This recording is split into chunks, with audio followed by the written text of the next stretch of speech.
Ciao ragazzi, I'm in Napoli. Okay, not really. I'm actually in Merida and I'm at Barrio Napoli to get some Neapolitan pizza. This is Barrio Napoli, a little slice of Naples right here in Merida.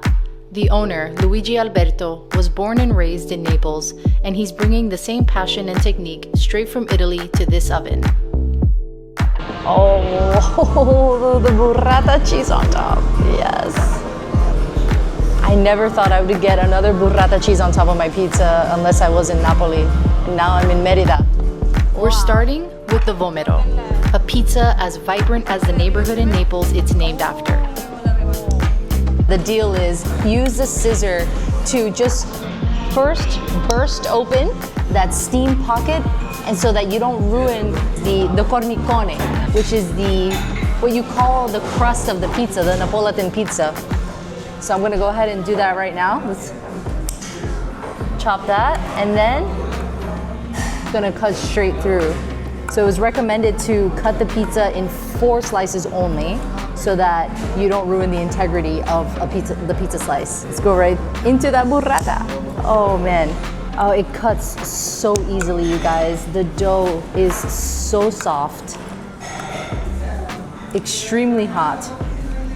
And I'm just going to open up the burrata. Look at this, yes. Oh, this is amazing, what a treat. It has a truffle base, brajol on top, and basil, walnuts, and then burrata.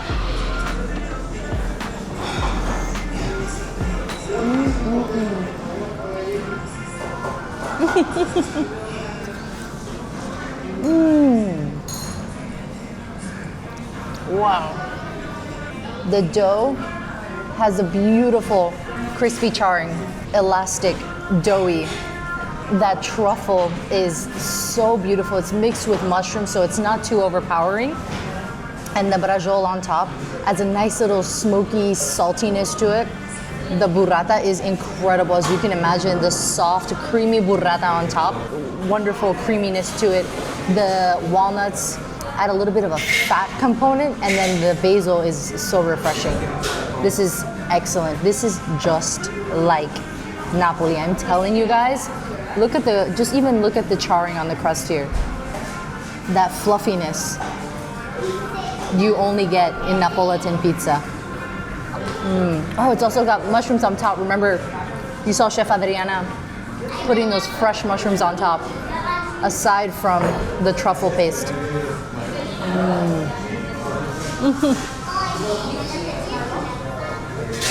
It's a mouthful of pizza. So many ingredients. There was no salt put on this. The only salt is in the brajol, which adds just the right amount. Wow. I want to get a taste of just the crust on its own, so I'm gonna break off a little piece here. Oh. Look at the thickness, the width of that crust, the cornicone. Wow.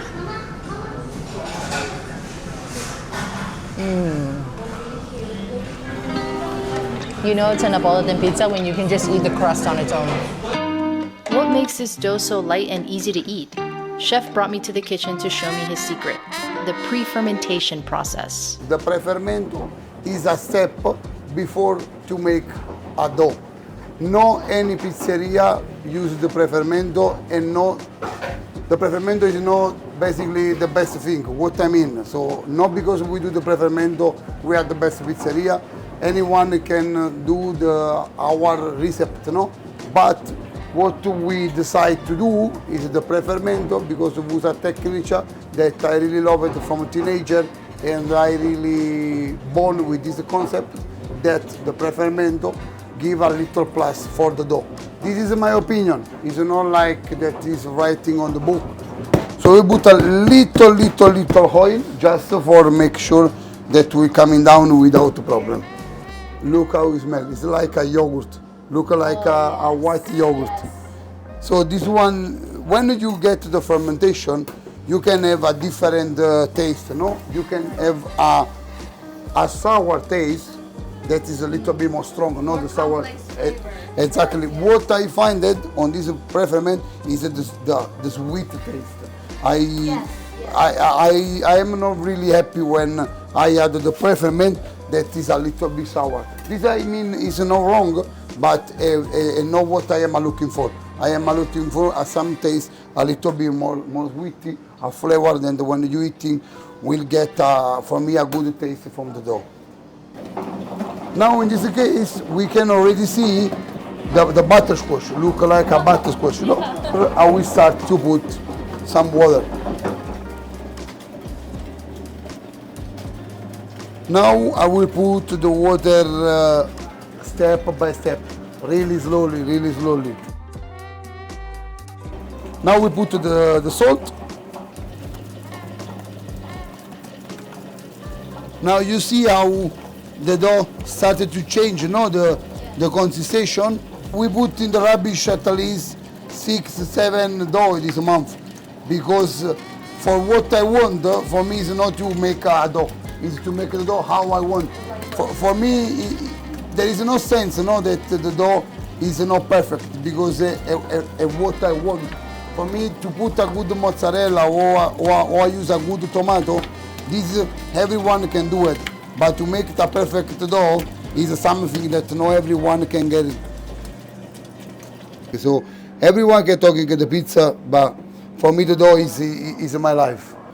So basically, if the dough is not made good, you never can do this. So look at the machine, is completely clean on the bottom. So what I mean, that we basically we do all the process perfect. If the machine coming dirty, I mean that something is not good, no? So, and now it's not finished the process, because we have to close the dough. You look at the little bubble that we start to go. Now I put on the table. Lista, Adrià. Now what I do, I give some power more to the dough.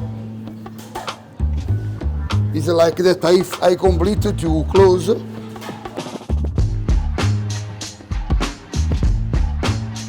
again some little oil.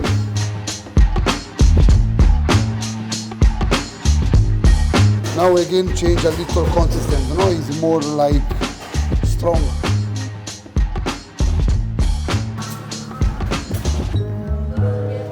And now how the maestro della mozzarella close the mozzarella, I will close the dough.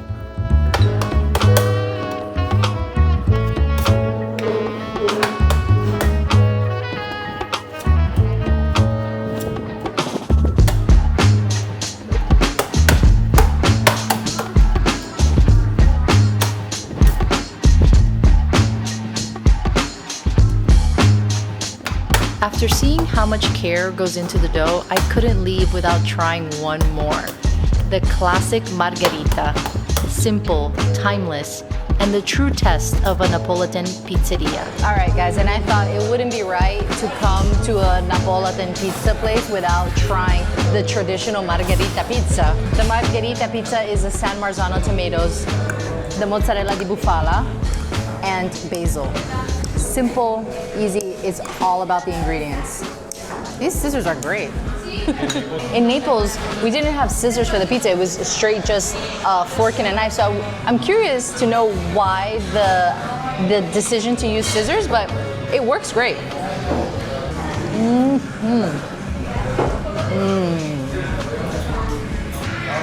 So good.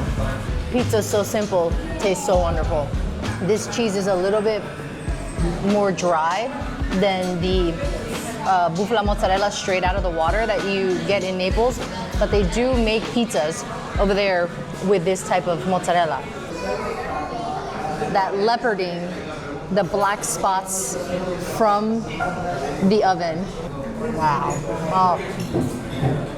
If you're from Naples and you happen to be in Merida, you come here and you'll feel like you're back home. They say the tiramisu here is excellent. And look how cute it is inside the bottom portion of a mocha pot. Come on now. And un caffè naturale. Ooh.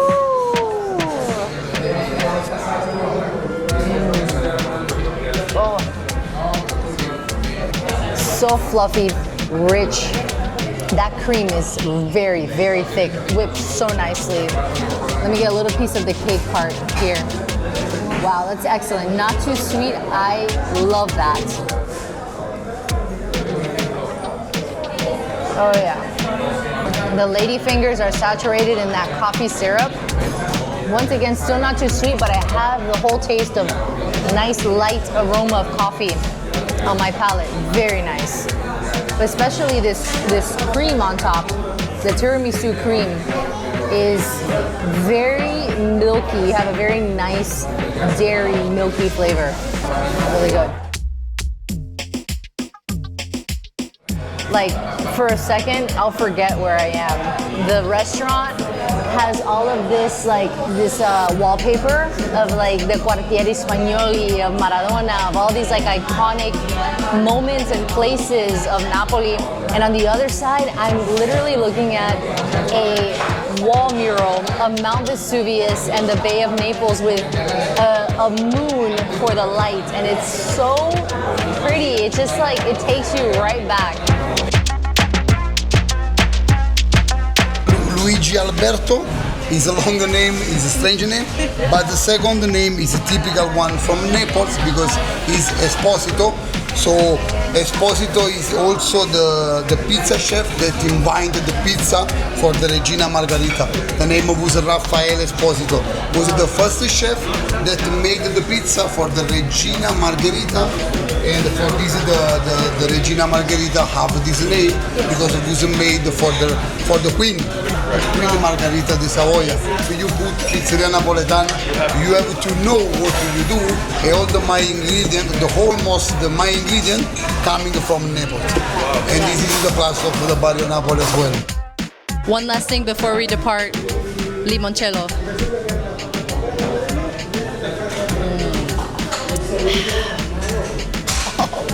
Puts me right back in Sorrento.